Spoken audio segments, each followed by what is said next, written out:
Hey everyone, pull up a chair, because this one's gonna hit hard.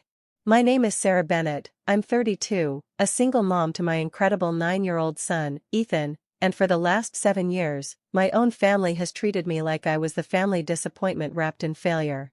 But this Thanksgiving, in front of 16 people, including the one man who could make or break my entire future, they finally pushed too far.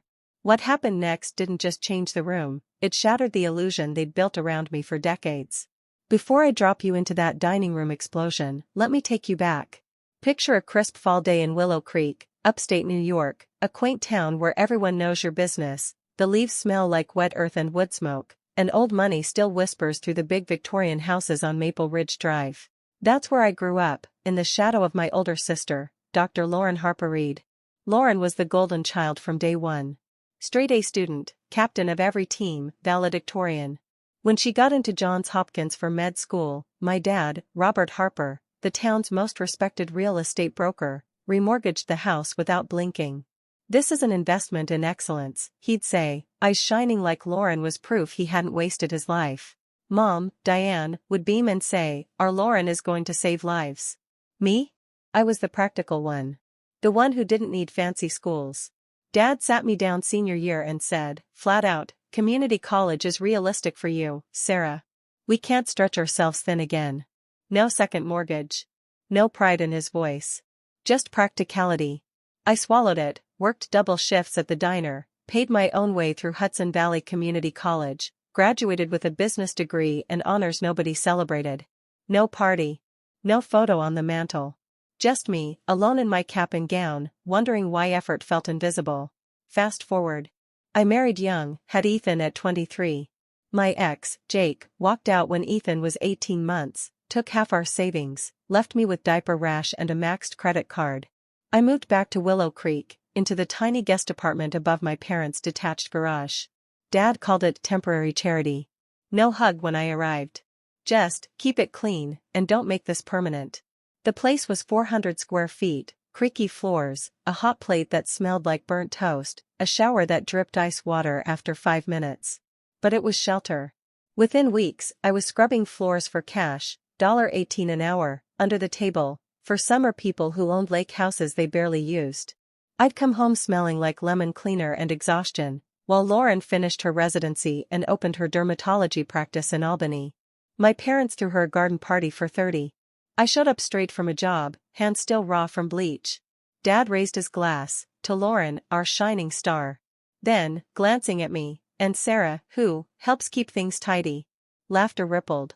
I forced a smile, swallowed the burn in my throat. That was the pattern. Holiday after holiday, the introduction stayed the same, Lauren, the doctor who saves skin. And Sarah, our little helper. Mom would change the subject. Dad would chuckle like it was harmless. Ethan started noticing at 6. "Mommy, why does Grandpa say your job like it's a joke?" I'd hug him tight, whisper, "Because some people don't see how strong we are, baby." But inside, something was building, like pressure in a sealed jar, ready to crack. The jokes never stopped, but they got sharper over the years, like a knife being honed on the same stone. Every family gathering in Willow Creek became a stage, and I was the unwilling extra.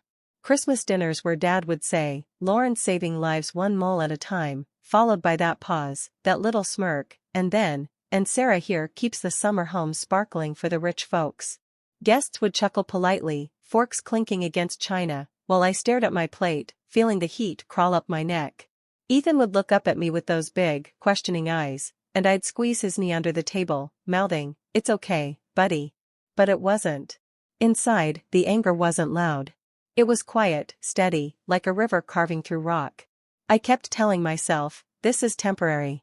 Build something solid, then walk away on your terms." So I did what I'd always done, I worked harder than anyone expected. Those lake house cleaning jobs turned into something bigger. The summer crowd from Albany and Manhattan didn't just want clean floors, they wanted reliability. Someone to handle the plumbers at dawn, coordinate landscapers, stock the fridges before arrivals, change locks after messy renters left. I saw the gap and stepped into it. One sleepless night, Ethan snoring softly in the next room, I registered Bennett Property Management as an LLC. I built a simple website on my ancient laptop, clean lines, professional photos I took myself with my phone. The logo, a single pine tree silhouette against a silver lake, because that's what Willow Creek felt like to me, beautiful from a distance, cold up close. My first client was a retired couple who owned the old Whitaker place on Black Lake. They paid me $2,500 a month to manage everything. Word spread quietly through the summer home grapevine. By year 3, I had 6 properties under contract, 2 part-time helpers, local college kids who needed cash, and a white cargo van with the pine tree logo wrapped on the side. Revenue crossed $180,000 that year. I reinvested every cent, better insurance, scheduling software, uniforms for the team. I was still living above the garage, still smelling faintly of pine sol at family dinners, but the business was breathing. I tried telling my parents once. It was a quiet Sunday brunch, just the 4 of us. Lauren was in Albany for a conference. I waited until the coffee was poured, then said, "Dad, Mom, I've got something going. Bennett Property Management. 6 clients now, steady contracts. It's growing." Dad looked up from his newspaper, eyebrows raised like I'd announced I was selling lemonade on the corner. "That's nice, Sarah. Side hustle?" Mom smiled thinly. "Lauren just got published in a medical journal. Peer-reviewed. Big deal in her field." The conversation pivoted. I sat there, coffee cooling in my cup, feeling the familiar sting. They didn't ask for details. Didn't want to know. In their eyes, I was still the girl who helps keep things tidy.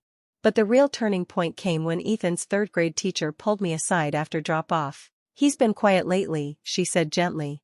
"When the kids talk about what their parents do, he just says, 'My mom cleans houses,' and looks at the floor."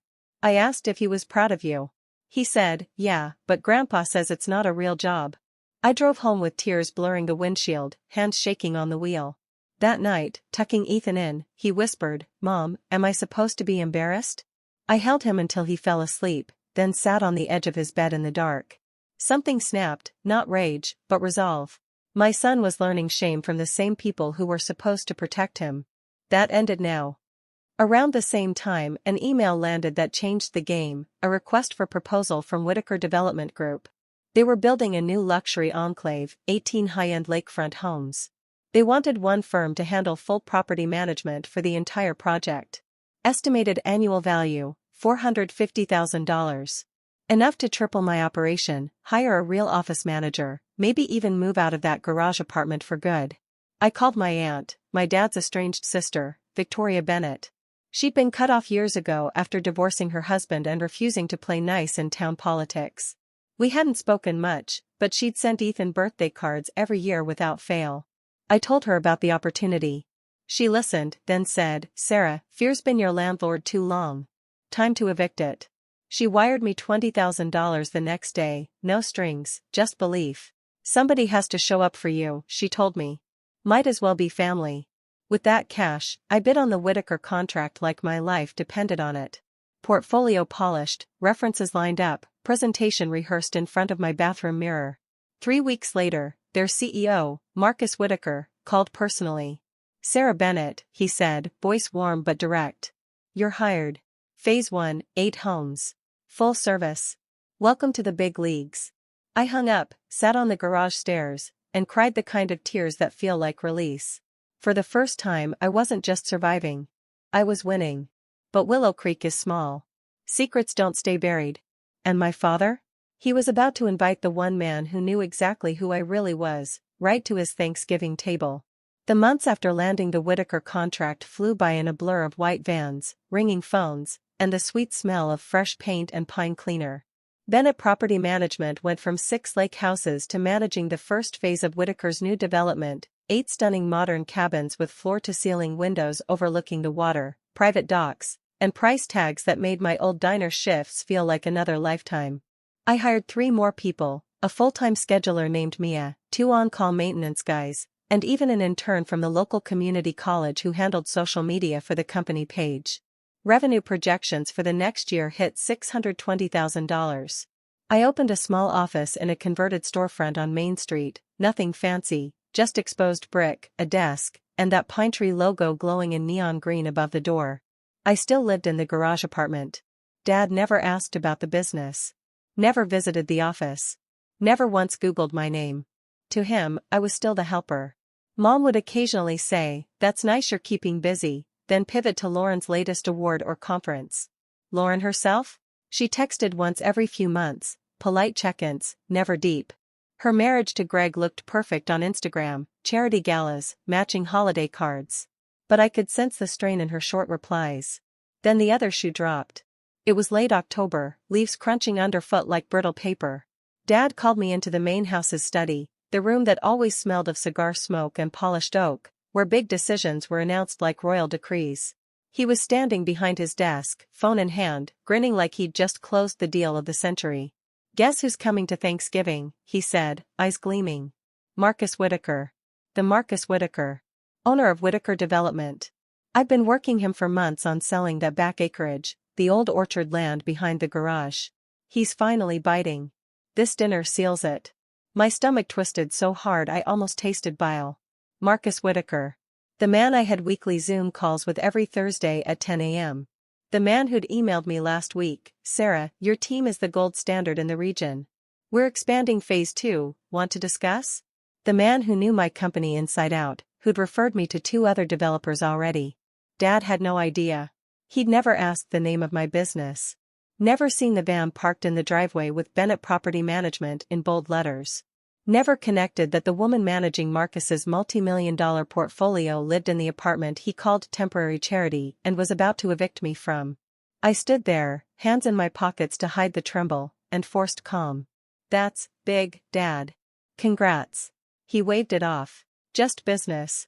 But you make sure the house looks perfect. And you'll help with the cooking like always, your mother's got enough on her plate." I nodded. Walked back to the garage apartment. Closed the door. Sat on the edge of Ethan's bed while he did homework and stared at the wall.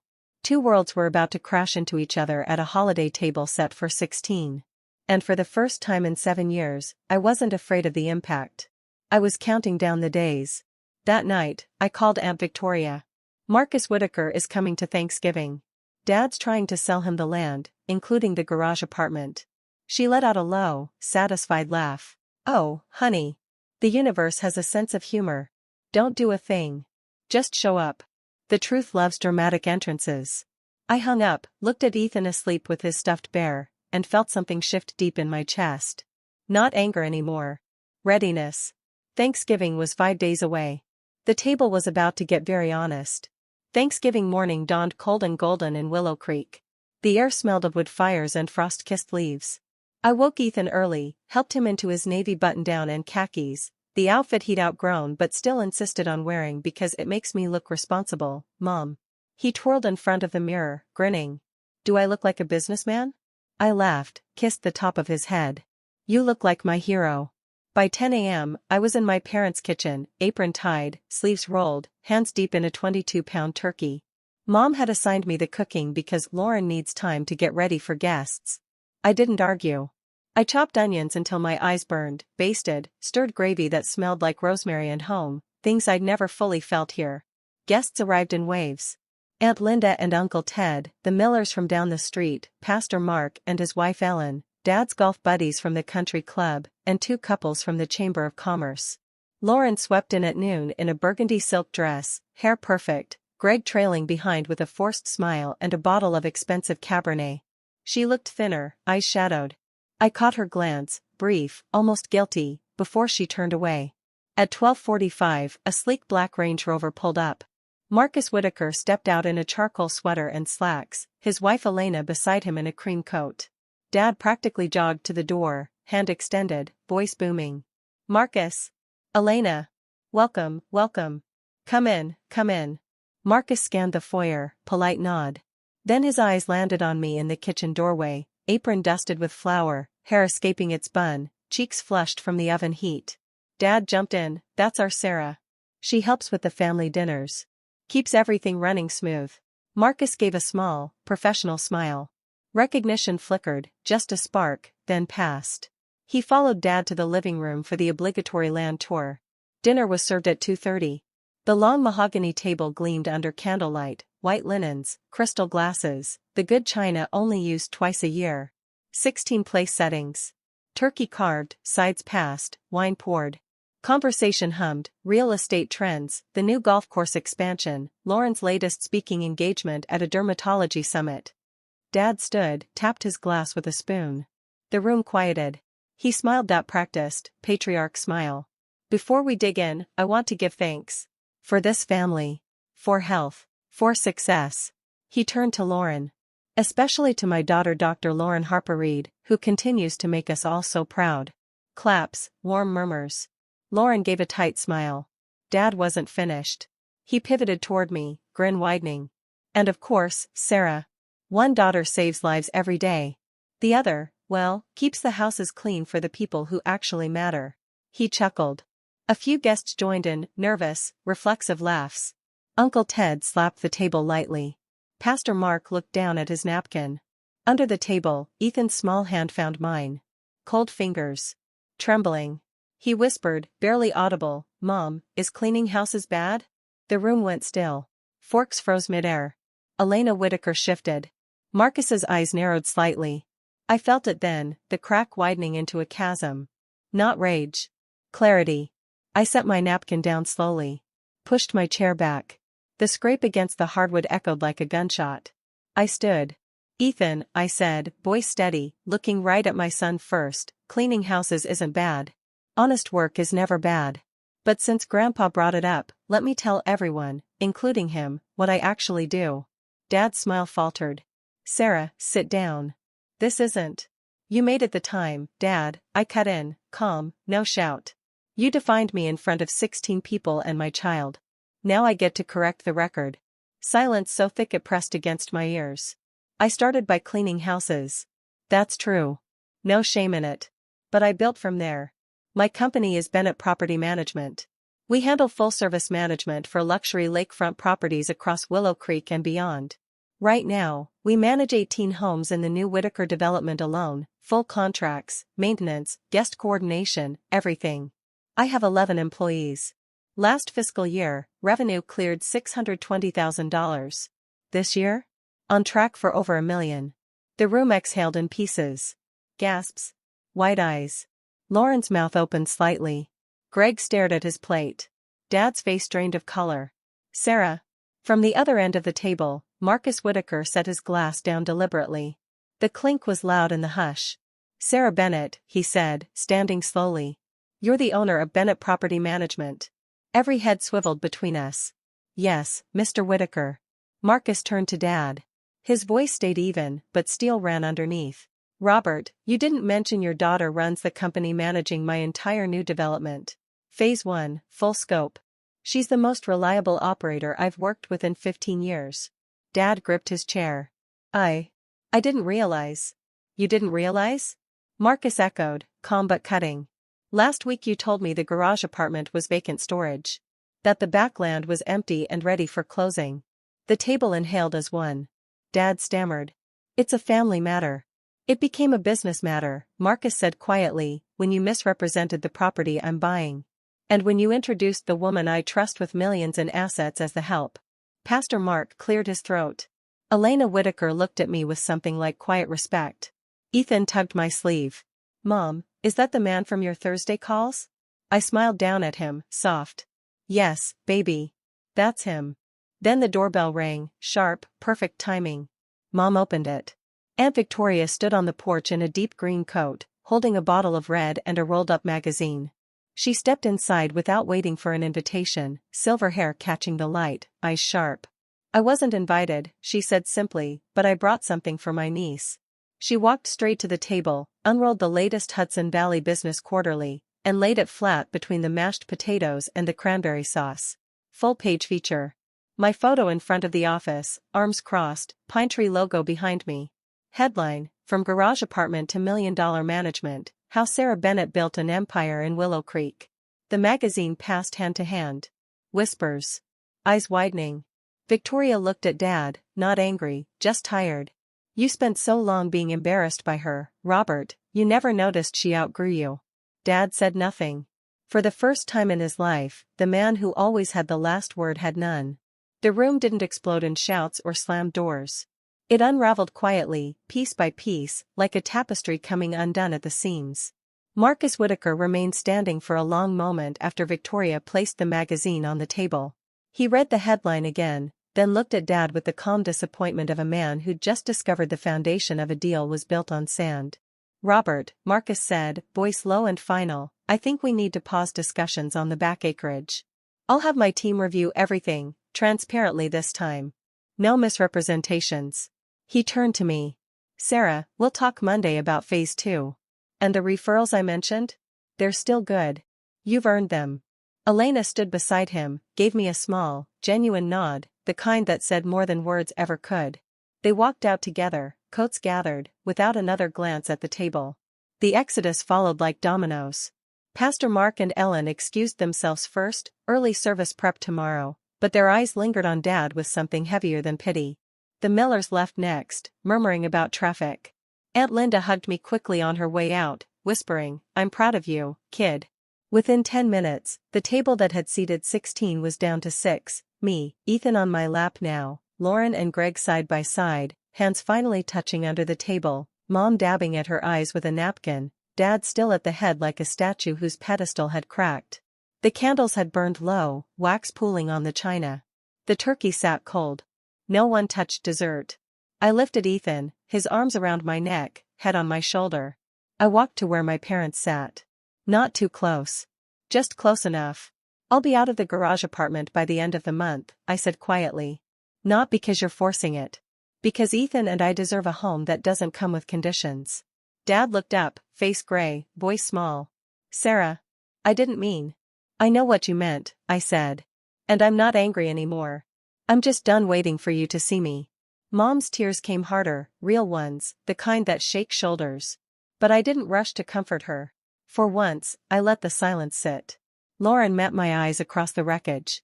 She didn't speak, but she nodded, small, slow, like an apology she wasn't ready to voice yet. Greg squeezed her hand tighter.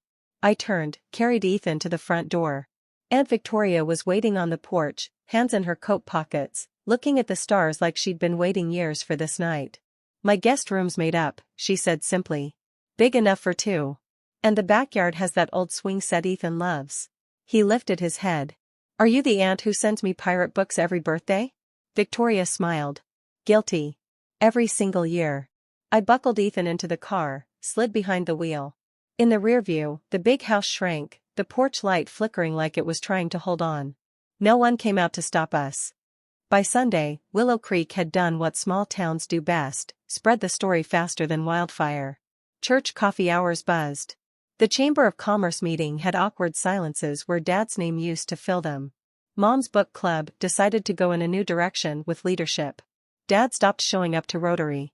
The man who'd built his life on respect found himself suddenly invisible. The Hudson Valley Business Quarterly hit stands that Wednesday. My face on the cover insert. 3 new property inquiries came in before noon, owners who'd read the article and said, "We want the woman who built it from nothing." Ethan's teacher stopped me at pickup. "Saw the piece. Always knew you were more than they let on."